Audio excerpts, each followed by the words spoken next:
Okay, so we'll resume from question 11 now. What is the current flowing through the 2 ohm resistor in the given circuit? You can see that there are two networks connected by a 2 ohm bridge, and now we'll see what's up with the circuit. Okay तो इस circuit में दो batteries हैं, तो हम principle of superposition use करेंगे इस question को सॉल्व करने के लिए। तो प्रिंसिपल ऑफ सुपरपोजिशन जब यूज़ करते हैं तब एक वोल्टेज सोर्स को हम ज़ीरो मानते हैं और दूसरे का इफेक्ट हम देखते हैं। Right. तो if we take the 20 volt supply to be zero, Okay. ठीक है, तो this is how the circuit will look. 10 volt, this is the first network, यहाँ पे 2 ओम आ गया, ठीक है, और यहाँ पे दूसरा नेटवर्क ये है 10 ओम्स और 0 वोल्ट मतलब सिर्फ एक वायर होगा, Right. ठीक है। तो अभी ये हमारा नेटवर्क रहा, Okay. ठीक है। तो अगर हम अज्यूम करते हैं कि यहाँ से कोई करंट जा रहा है आई, Right. ठीक है, तो यहाँ पे वैसे भी कोई एक करंट जा रहा है, Okay. ठीक है, तो उसको हम मानेंगे इसको हम मानते हैं आई और इसको हम मानते हैं I1, Okay. ठीक है। और अगर इस करंट में और अगर इस लूप में कोई करंट जा रहा है तो उसको मानते हैं I2, और उसी I2 हम देख सकते हैं कि वो यहाँ से वापस आ रहा है यहाँ पे, Okay. ठीक है। अब क्योंकि यहाँ पे I2 ऐसे जा रहा है, अगर हम ये इस पॉइंट पे जंक्शन रूल अप्लाई करते हैं तो हम देखते हैं कि I1 plus I2 is equal to I2, ठीक है। Okay. तो इसका मतलब ये है कि I1 is equal to zero. Right. तो इसका मतलब है कि जो 2 ओम रेजिस्टर हैं उसमें 10 वोल्ट की वजह से कोई करंट नहीं जा रहा है, Exactly. ठीक है।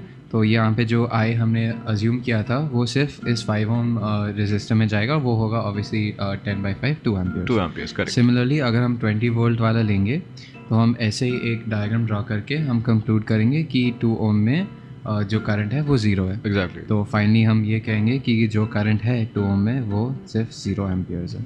Right.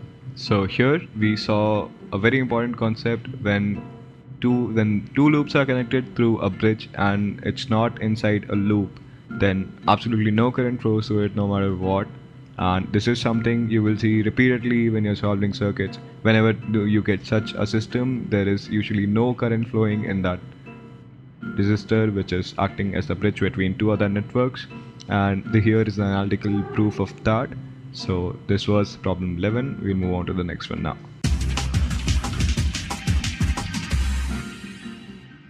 Problem 12, it says that the resistance of a hot tungsten filament is 10 times its cold resistance. What would be the resistance of a 100 watt 200 volt lamp when not in use? If two such lamps are used in series, what happens to their individual power consumptions?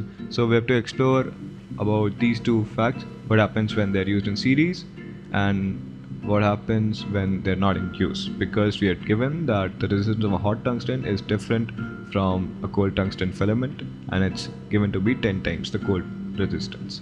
Okay. सो सबसे पहले हमारे पास power और voltage है, तो इसको हम use करेंगे resistance निकालने के लिए, ठीक है। तो हमें पता है कि power is equal to voltage square divided by resistance. Right. तो resistance is voltage square by power, Correct. जो होगा तुम्हारा 200 टाइम्स 200 डिवाइड बाय 100, तो ये निकलेगा तुम्हारा 400 ओम्स, Correct. ठीक है।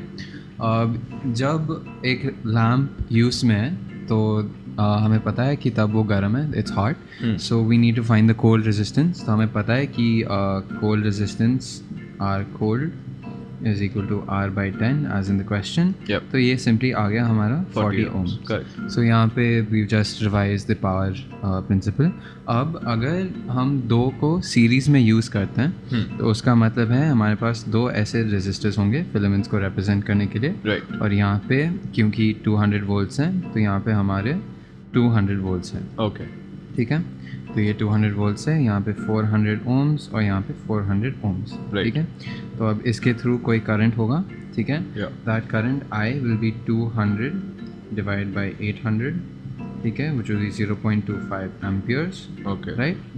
अब एक पर्टिकुलर रेजिस्टेंस में power consumption, power individual, Right. वो होगा I स्क्वायर R, Okay. ठीक है।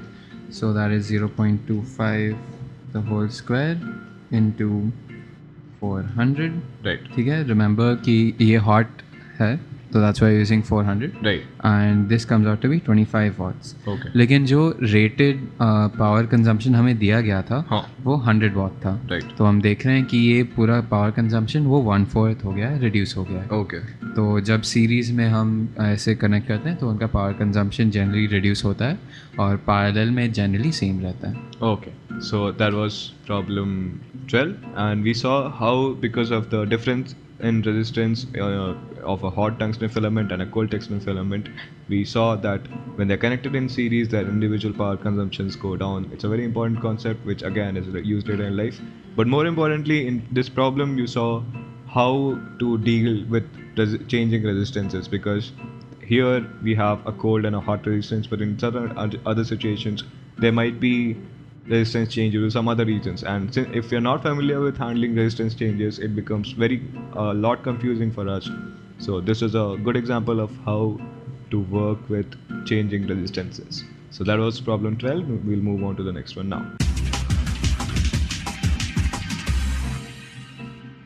So problem 13 says that we have a galvanometer which has a resistance of 100 ohms and it requires 100 microamperes for full scale deflection.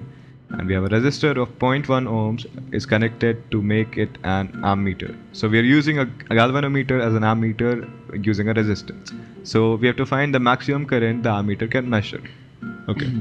सो जब galvanometer को हम ammeter के हिसाब से यूज़ करना चाहते हैं तो जो रेजिस्टेंस होता है वो हम पैरेलल में कनेक्ट करते हैं. Okay. और अगर याद रखना कि अगर सीरीज़ में है तो फिर वो वोल्ट मीटर के हिसाब से यूज़ होगा. Okay. तो That is because voltmeter का impedance बहुत ज़्यादा होना चाहिए. Okay. ओके. तो अब हमारा इफ़ेक्टिव इंस्ट्रूमेंट ऐसा दिखेगा. ये है RG हमारे गैल्वेनोमीटर का. ठीक है, जो मैं RG यूज़ कर रहा हूँ इसके रेजिस्टेंस रिप्रेजेंट करने के लिए. Okay. और इसके पैरेलल में है हमारा 0.1 ओम. Right. ठीक है. और जब फुल स्केल डिफ्लेक्शन होता है तो एक करंट IG फ्लो होता है गैल्वेनोमीटर के थ्रू. Okay. ठीक है.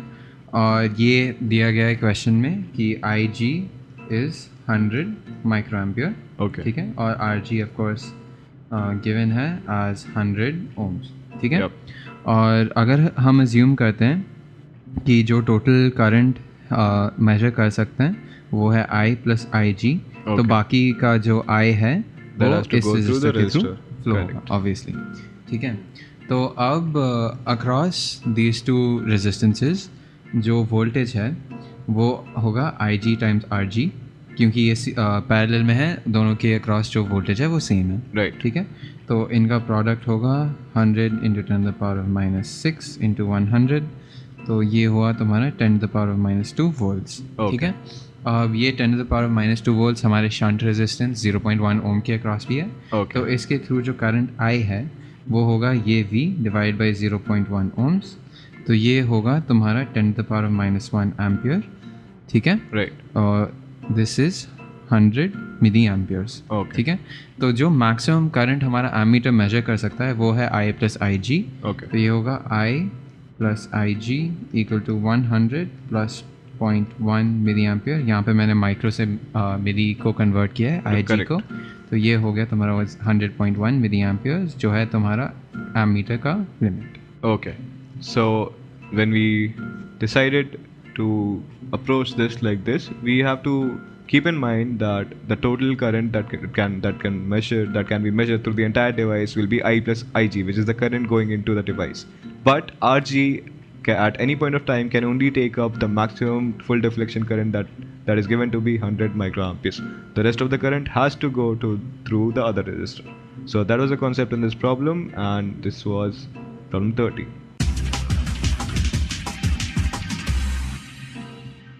Looking at problem 14 now, and it says arrange the power dissipated in each of the given configurations in ascending order. So we have 3 configurations and all resistances are 1 ohms, and the two to the right seem fairly simple, and so we'll start with comparing those powers now. हाँ. तो R1 जो configuration है वो काफ़ी complicated लग रहा है, तो हम वहाँ से स्टार्ट करते हैं. क्योंकि कॉम्प्लिकेटेड है हम जैसे हर बार करते आ रहे हैं हम उसको रीड्रॉ करेंगे. Right. तो स्टार्टिंग हम करेंगे इस बैटरी से. ठीक Okay. है. तो यहाँ पे आया हमारा 3 वोल्ट बैटरी, Right. ठीक है। इसके पॉजिटिव टर्मिनल से 2 1 ओम रेजिस्टर्स हमें दिख रहे हैं, Right. तो ये आया एक 1 ओम और ये आया एक और 1 ओम, Right. ठीक है। अब उसके बाद एक और 1 ओम इनके बीच में है, Okay. 1 ohm. So this is the 1 ohm resistance which is exactly in the middle. Right, Right. जो 1 ओम रेजिस्टेंस तुम्हें मिडिल में दिख रहा है वो है, Okay. ठीक है। अब साइड में ये जो 1 ओम रेजिस्टेंसेस हैं उनको हम ड्रॉ करते हैं, Right. ठीक है। और ये दोनों हम देख रहे हैं नेगेटिव टर्मिनल से कनेक्टेड है, Right. ठीक है। तो अब ये जो कन्फिगरेशन है, अब तुम्हें दिख रहा है कि ये एक व्हीटस्टोन ब्रिज है। Right. सिर्फ एक व्हीटस्टोन ब्रिज नहीं, ये बैलेंस्ड भी है क्योंकि Balanced, सारे exactly. 1 ओम है, Okay. ठीक है। तो इसका मतलब है कि ये जो 1 ओम रेजिस्टेंस है हमारा यहाँ पे, इसको Right. हम इग्नोर कर सकते हैं Because no current flows through it. क्योंकि कोई करंट फ्लो नहीं होगा उसमें से, राइट। तो अब इसको अगर हम इग्नोर करते हैं तो फिर हमारे यहाँ पे आता है 2 ohms and 2 ohms in parallel with each other, Right. तो वी जस्ट गेट 1 ohm, ठीक है, and the 3 volt battery, Okay. ठीक है। अब R2 में ये जो हमारा 1 ohm था, ये चारों रेजिस्टर्स के, Right. It is in parallel with another 1 ohm। So there'll be 2 ohms in parallel with 2 ohms, which will give us 1 ohm, and there's another 1 ohm, so that resistance equivalent will be 1.5 ohms. 0.5 ohms, Right. ठीक है। तो ये आया हमारा second circuit, Okay. ठीक है। और जो थर्ड सर्किट है, Third is again उसमें- 2 ohms parallel with 2 ohms, and then that 1 ohm, the resistance, the equivalent of that parallel network will be in series with a 1 ohm, so there'll be 2 ohms. Right. तो you have 2 ohms and you have 3 volts, ठीक है। Right. अब हमें पता है कि जो power है it is equal to V square by R, Yep. ठीक है। तो power is inversely proportional to R, Right. ठीक है। इन तीनों केसेस में वी सेम है, Okay. तो सबसे ज़्यादा आर कॉन्फ़िगरेशन 3 का है, Right. तो उसका पावर कंजम्पशन सबसे कम होगा, Correct. तो P3 इज़ लीस्ट। उसके बाद हमारा R1 का कन्फिग्रेशन, तो So, P1 P1. बीच में Correct. और P2 सबसे ज़्यादा है। All right. So that was problem 14. We saw 3 configurations which seem to be slightly related. So we had to compare the power dissipated in each of them, and we found out that we came across a balanced Wheatstone bridge. So we could get rid of one resistance, and that was there. Apart from that, the other 2 circuits was fairly simple. So we had to just find the resistances, equivalent resistances in all cases, and we noticed that since the same EMF was connected across all 3 of them, so power simply is inversely proportional to resistance in that situation, so we get the order we need. So that was problem 14. We'll look at 15 now.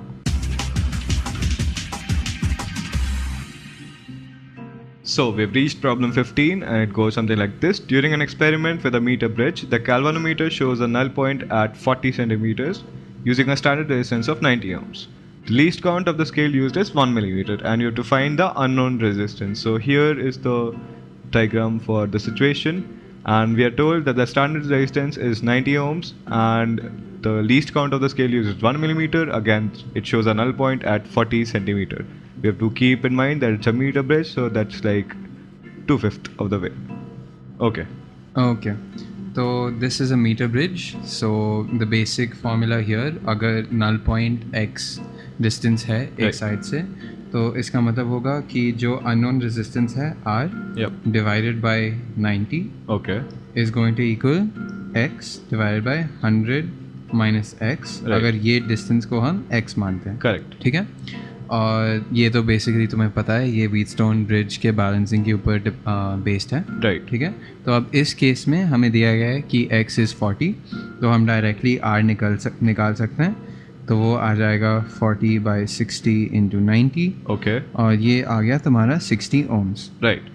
ठीक है। लेकिन तुम्हारा answer यहाँ पे ख़त्म नहीं होता है, Okay. क्योंकि जो अननोन रेजिस्टेंस है और उसके साथ हमें दिया गया है कि एक लीस्ट काउंट भी है, Right. तो इसके वजह से एक एरर इंट्रोड्यूस होता है हमारे अननोन रेजिस्टेंस में, Exactly. ठीक है।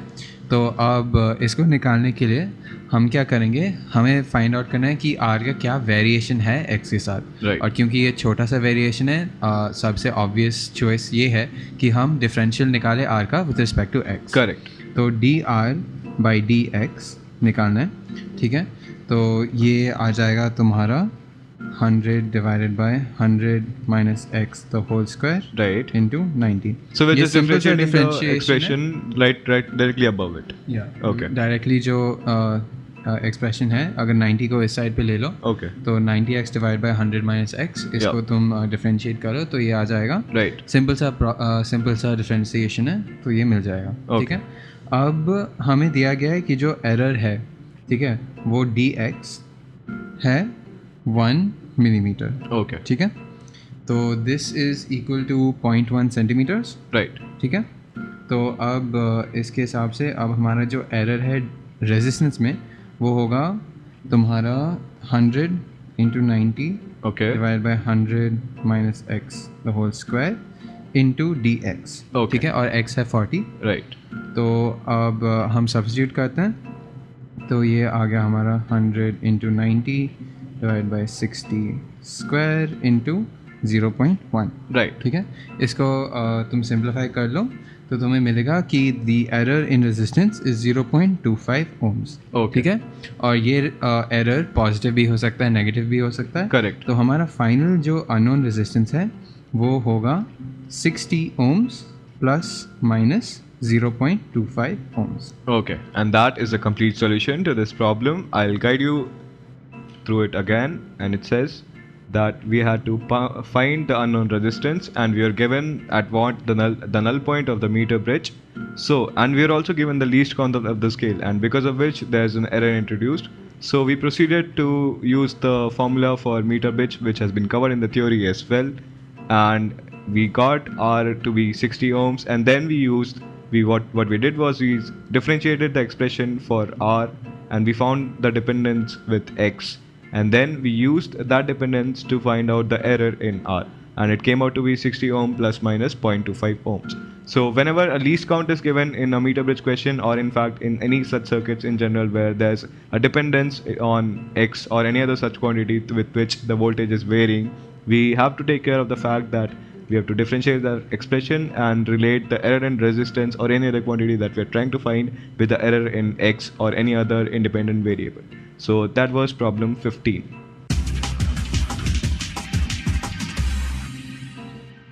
So moving on to problem 16, we see another meter bridge here, and it says a battery of EMF E0 equals 10 volt, internal resistance 10 ohms is connected across a 1 meter long uniform wire of resistance 10 ohm per meter. Find the distance of the null point P from A for the given configuration. So we are given an EMF, and we are given an internal resistance, which is different here from most meter bridge questions. Okay. Okay. ठीक है. तो हाँ, यहाँ पे point P है null point, Right. है null point यहाँ पे, और हमारा पॉइंट A है यहाँ पे. Okay. ठीक है. और अब हमें बेसिकली ये निकालने के लिए हमें ये डिटर्मिन करना पड़ेगा कि इस कॉन्फ़िगरेशन जो है इसके अक्रॉस कितना पोटेंशियल है. Okay. ठीक है. तो इसके लिए अगर तुम्हें याद है हमने क्वेश्चन 9 में एक सिमिलर प्रॉब्लम किया था जिसमें हमने ऐसे 2 बैटरीज को यूज़ किए थे. Right. और मैं वहाँ से डायरेक्टली फार्मूला यूज़ करूँगा. तुम चाहते हो तो ये इसको डिराइव कर सकते हो, लेकिन क्योंकि जेई में तुम्हारे पास टाइम कम रहता है, it's better to directly use the formula. Obviously. तो इक्विवेलेंट कॉन्फ़िगरेशन में हमारा जो रेजिस्टेंस होगा वो है R1 R2 divide by R1 plus R2, क्योंकि ये दोनों पैरेलल में है. तो ये आता है तुम्हारा 5/6 ohms. और जो इक्विवेलेंट EMF है एप्सिलॉन, वो होगा epsilon 2 R1 plus epsilon 1 R2 divided by R1 plus R2. Right. which is equal to 14/6 volts. ठीक है. तो तुम देख सकते हो कि ये काफ़ी जल्दी से हमारे पास इक्विवेलेंट कॉन्फ़िगरेशन आ गया. अगर हम डिराइव करते तो बहुत ज़्यादा टाइम लगता. Okay. अब P नल पॉइंट है. Right. तो उसका मतलब है कि जो हमारे पास ये कॉन्फ़िगरेशन है उसके इस पॉइंट पे कोई करंट बाहर नहीं जाएगा इससे. Right. ठीक है. तो जो हमारा इफेक्टिव इंटरनल रेजिस्टेंस R है उसके अक्रॉस कोई वोल्टेज ड्रॉप नहीं होगा. Okay. तो जो पोटेंशियल है इसका वो उसके अक्रॉस 14/6 वोल्ट ही ड्रॉप हो रहा है. Right. ठीक है. तो हमें ये निकालना है अब कि पॉइंट P इस वायर पे कहाँ है जहाँ पे 14/6 वोल्ट होगा. Right. ठीक है. अब जो ये कॉन्फ़िगरेशन है पोटेंशियोमीटर का उसमें 10 वोल्ट है, और जो टोटल और हमें दिया गया है कि वायर का रेजिस्टेंस 10 ओम पर मीटर है. Okay. ठीक है. और ये 1 मीटर इन लेंथ है, तो this is a 10 ohm resistance. Right. ठीक है. तो अब टोटल करंट जो फ्लो हो रहा है इसमें, दिस करंट आई, ठीक है, जो इसमें थ्रू फ्लो होगा, Okay. That will be 10 divide by 20 ohms, ठीक है. Right. ये आई है, तो तुम्हारे पास 0.5 सॉरी एम्पियर्स, 0.5 एम्पियर्स आ गया. Correct. ठीक है.